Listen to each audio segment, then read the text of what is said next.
Shalom, kita bertemu kembali dalam renungan harian HKBP Resort Sutoyo pada hari ini, Sabtu tanggal 5 April 2025. Kita berdoa. Damai sejahtera yang daripada Allah Bapa yang melampaui segala akal adalah kiranya menyertai hati dan pikiranmu di dalam Kristus Yesus Tuhan kita. Amin. Firman Tuhan untuk kita pada hari ini yaitu tertulis dalam Yeremia pasal 31 ayat 25. Sebab aku akan membuat segar orang yang lelah, dan setiap orang yang merana akan kubuat puas. Dalam bahasa Batak, ayaw mangalehon minum parrohana madate pola merlubi-lubi, jalaau palasson rohani halak natarhatos. Demikian firman Tuhan. Saudara yang terkasih dalam nama Tuhan Yesus Kristus, pernahkah Anda mengalami perjalanan yang cukup jauh, bahkan di tengah teriknya matahari? Jalan yang kita lalui juga tidak hanya datar-datar saja, bahkan sering menjalani yang mendaki dan menuruni jalan. Jika Anda pernah berada di sana, maka Anda tahu bagaimana rasanya saat mulai lelah atau haus di tempat yang luas dan hampa.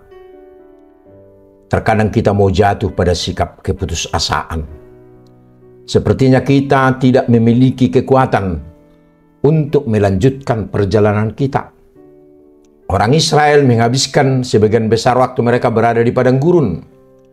Mereka mendapati diri mereka berada dalam musim-musim kehancuran dan pengasihan.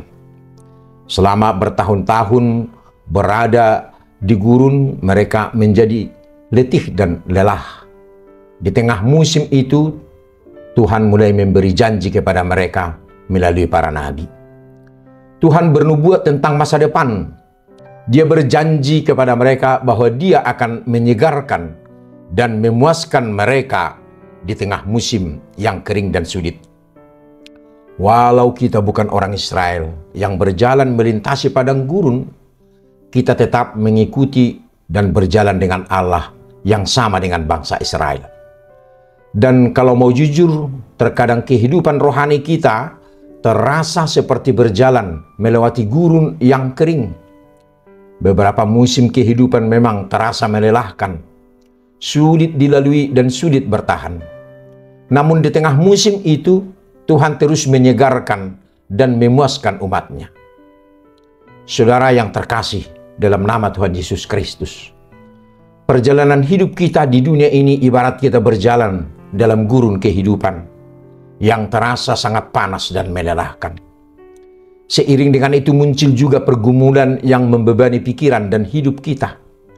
Semakin membuat langkah perjalanan kita makin memberatkan dan langkah kita terlambat, bahkan terkadang tertatih dan merangkak.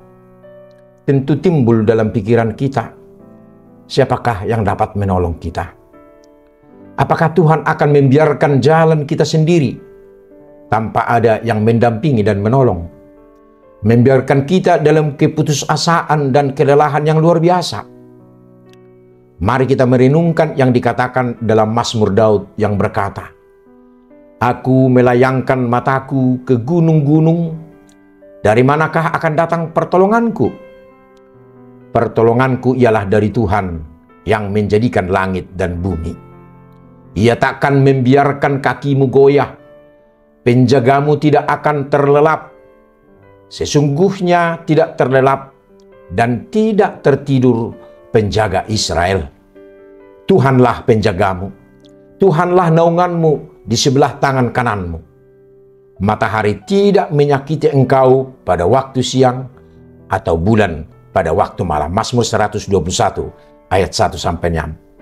Banyak orang mengalami kelelahan dalam jiwanya karena tekanan hidup yang berat, bingung akan masa depannya, dan sedang tidak puas dengan hidup yang sedang dijalaninya.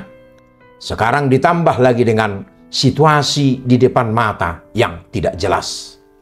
Namun Tuhan tidak akan pernah membiarkan langkah kita akan berhenti karena masalah. Tuhan mau menolong kita dan memuaskan dahaga kita. karena kita adalah orang yang dikasihinya dan kita sangat berharga di matanya. Percayalah bahwa Tuhan sedang menambah kekuatan kita untuk mengatasi segala persoalan kehidupan. Tuhan mau agar kita semakin dewasa, mengasihi Tuhan, sesama, dan bersikap bijaksana. Banyak hal yang akan Tuhan perlihatkan pada kita untuk menyegarkan dan memuaskan dahaga kita agar pulih kembali. Amin. Kita berdoa. Ya Tuhan Yesus Kristus, sering kami mengalami dahaga dan lelah dalam perjalanan hidup di dunia ini. Akan tetapi, Engkau ada yang akan dapat menyegarkan dan memuaskan hidup kami agar kami dipulihkan. Amin. Saudara yang terkasih, selamat beraktivitas hari ini. Tuhan Yesus memberkati. Shalom.